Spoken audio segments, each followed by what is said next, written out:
모든 도사는 몸을 지닌 인간으로 시작하지만 그 끝은 신명에 이르기를 꿈꿉니다. 병들지 않고 늙지 않고 심지어는 육체를 떠나 자유롭게 유영하는 경지. 이 모든 가능성은 오직 하나 도교의 궁극적 수령법 내단술에서 시작됩니다. 그렇다면 내단술이란 과연 무엇일까요? 도교는 인간을 하나의 작은 우주로 봅니다. 이 작은 우주에는 세 가지 보배가 깃들어 있다고 말합니다. 바로 정, 기, 신입니다. 황정 내 경경에서는 이렇게 말합니다. 몸 안에는 세 개의 단전이 있으며 이곳은 정, 기, 신이 머무는 곳이다. 이 세 가지는 단순한 개념이 아닙니다. 정은 생명의 뿌리이며 생식과 생명력을 담당합니다. 기는 움직이는 에너지로 호흡, 혈류, 감각에 작용합니다. 신은 우리의 의식과 감정, 직관의 중심입니다. 태상 노근내 관경에서는 정, 기, 신을 이렇게 요약합니다. 정을 잘 지키면 오래 살고, 기를 기르면 강해지며, 신을 분별하면 밝아진다. 즉, 이 세 가지를 보존하고 운용하는 것이 내단의 기초입니다. 초기 도교에서는 금단, 즉 불사의 단약을 만드는 외단술이 유행했습니다. 하지만 수은과 납을 기반으로 한 단약은 오히려 수명을 단축시켰습니다.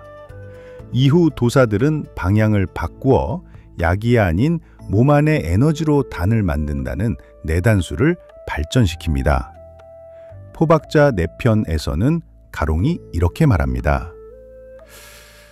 사람이 정을 되돌려 기를 만들고 기로 신을 만들며 신이 다시 허로 돌아가 도와 하나가 되면 그것이 금단이다.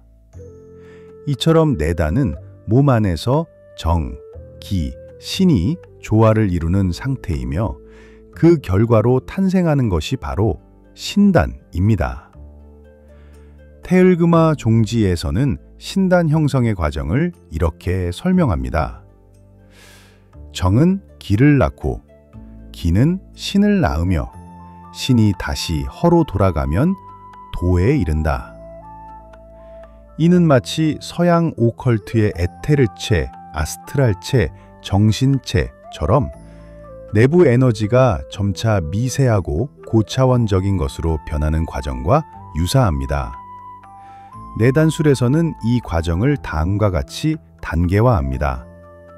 축정, 즉 정을 보존하고 누설하지 않는 과정을 시작으로 운기, 기를 하단전으로 집중시키는 과정을 거칩니다.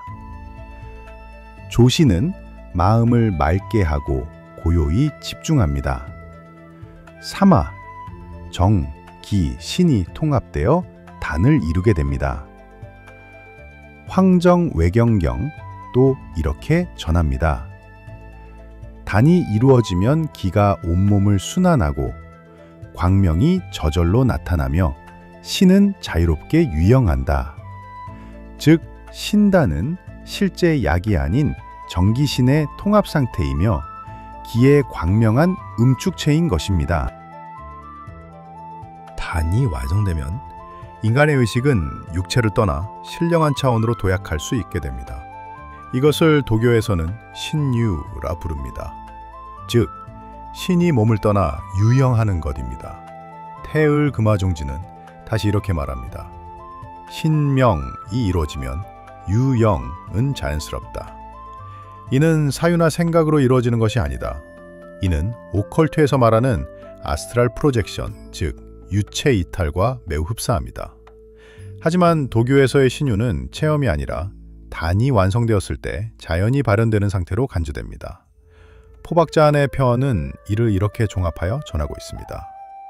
정이 기를 낳고 기가 신을 낳으며 신은 허로 돌아간다. 이때 사람은 이미 몸을 벗어나 도에 들어가게 된다. 이것이 바로 신이 허로 돌아가 자유롭게 다닌다는 경지입니다. 도사들은 신단을 내부의 태극이라 부르기도 했습니다.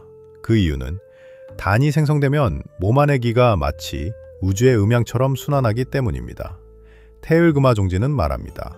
단전에서 금화가 일어나면 하늘과 땅의 정수가 몸 안에서 합하여 불멸의 부이 피어난다. 이처럼 단은 우주의 질서를 몸 안에 응축한 핵입니다. 이것이 바로 도와 합일 물리적 증표입니다. 하지만 신단은 하루아침에 이루어지지 않습니다. 단순히 기운을 돌리는 기술로 얻어지는 것도 아닙니다. 삶의 자세, 식습관, 말 한마디, 감정의 움직임까지 모두 단을 이루는 중요한 요소입니다. 포박자 내표는 다음같이 강조합니다. 말이 많으면 기가 흩어지고 욕망이 많으면 정이 마르며 분노가 많으면 신이 손상된다. 따라서 내단을 수련하는 자는 적게 말하고 욕심을 줄이고 분노를 끊어 신기를 온전히 보존해야 합니다. 태상 청정경은 이렇게 말합니다. 사람이 항상 맑고 고요하면 천지의 모든 기운이 그에게로 모인다. 이렇듯 내단술은 단순한 도인법이 아니라 삶 전체를 통한 정기신의 응축이며 궁극에는 도와의 일체화 그리고 의식의 해방, 즉 신이 유영하여 걸림이 없다 경지인 신유무예에 이릅니다. 태을금화종지는 단의 길은 멀지 않다. 모든 것은 마음에서 시작된다고 전하고 있습니다. 금지된 문서 번역소의 동방의 금기, 도교의 술법 제2화에서는 실제 정기신 보존법, 호흡법과 단전순환, 내관수연의 3단계 등을 통해 도사들이 어떻게 단을 길렀는지 구체적인 수행 비결을 알려드리겠습니다. 그리고 구독자께서 문의하신 방중술에 대한 기초 지식을 알려드리겠습니다. 그럼 다음 단전의 길에서 다시 만나 뵙겠습니다. 감사합니다.